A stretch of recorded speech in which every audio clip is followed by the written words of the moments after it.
Modern gridiron football was developed in 1880 by Walter Camp, a Yale graduate and member of the Skull and Bones, one of America's most famous secret societies. Camp served on various collegiate football rules committees and went on to establish the NCAA, the National Collegiate Athletic Association. He almost single-handedly developed the modern game of American football from its rugby origins, and in doing so, instilled within the design and function of the game some of the secret concepts believed true by the Skull and Bones and other older secret societies. Graduate members of the Skull and Bones Brotherhood are referred to as patriarchs, while those undergoing initiations are called knights, and their goal is to structure a new world order based on their secret beliefs. Their society is one in a family of blue-bordered societies, and their core beliefs originate thousands of years ago in the ancient past. The Blue Orders, ancient and contemporary, continue to shape the world we live in. Here is their story, as told through their symbolic colors.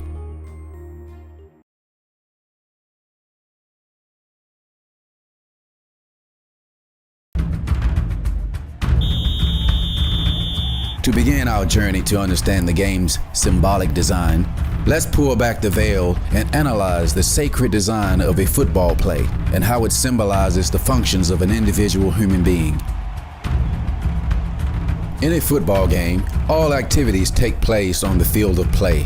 This field, or gridiron, represents the physical world, or physical reality, the stage where all activities take place. The football represents an idea, a thought, or a purpose. It is the main focus of the game, and much like a person holding a great idea, the goal is to develop something that exists physically. To do any activity in a physical world, one needs a physical body.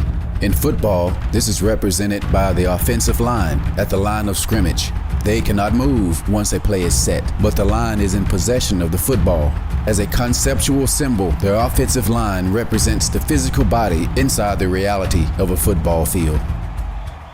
All physical bodies require interaction with the physical world.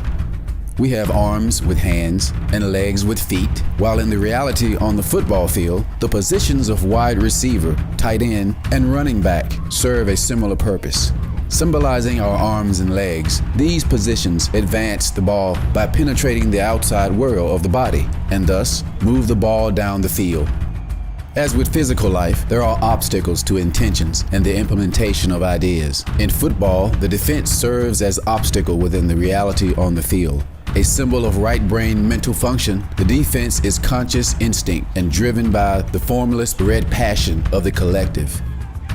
The offensive and defensive lines are purely physical representations of the human body. And now we'll take a look at the mental and metaphysical aspects of a football play and how they symbolize the dualistic principles within the structure of human consciousness. Each individual human being, to a degree, has a will, the rational drive that fuels their action. A left brain function, it is the rational will to survive and progress that logically guide our interactions in the physical world. In football, it is the quarterback that represents this concept. His position is the bridge between the body on the field and the executive mind on the sideline. He is the first level of semi-physical abstraction. He directs the body inside the physical world and sparks the impulse of cold blue logic. And as symbolic of human will and drive, this position is the orchestrator of the masculine principle on the field. In opposition to the logical function of the quarterback, the defensive position of linebacker demonstrates the intuitions of the feminine principle. Because defensive players can move anywhere on the field and at any time, as long as they do not break the line of scrimmage, the linebacker position leads the emotional and reactive impulse on the field, the irrational, while symbolizing formlessness and chaos. On the sidelines, just off the physical reality of the field, the head coaches represent the first level of pure abstraction. These positions are executive mind. The forward and rational thinking of masculine form attempts to control, contain, and dominate the instinctive and reactive feminine energies of the defense. Thinking will control irrationality, or primal passion will overrun logic and reason. In football, the field judges on and around the football field represent the laws governing the physical world, while the referee on the field represents the laws governing society. The fans in the stands represents the emotional aspect of the human mind. They have limited creative and rational input in the reality on the field, but their raw and primal moods, like reptilian reactions of the central brain, their mood colors the overall tone of events. Symbolical and functioning as the inaccessible subconscious mind, the offensive and defensive coordinators, high in the booths, have the grandest view of the field.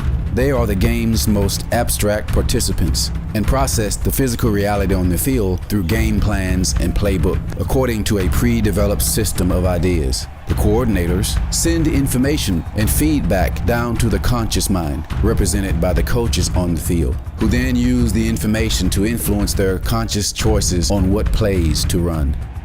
Put simply, the metaphysical concepts within American football represent the process of human creativity and production. With the football symbolizing an idea, the downs or plays represent the measurable steps of planned action an individual must take to create a thing in physical reality. Each series of plays or drives to score a set of points represents the process of transforming ideas into quantifiable things. While coaches, players, and coordinators on every offensive team strive to score points and maintain masculine left brain productivity, right brain defensive teams counter the reasoning and planning of opposing offenses with collective irrationality and cause disruption to the scoring process. In American football, the ultimate goal is to win the Super Bowl and take home the coveted Sun Trophy.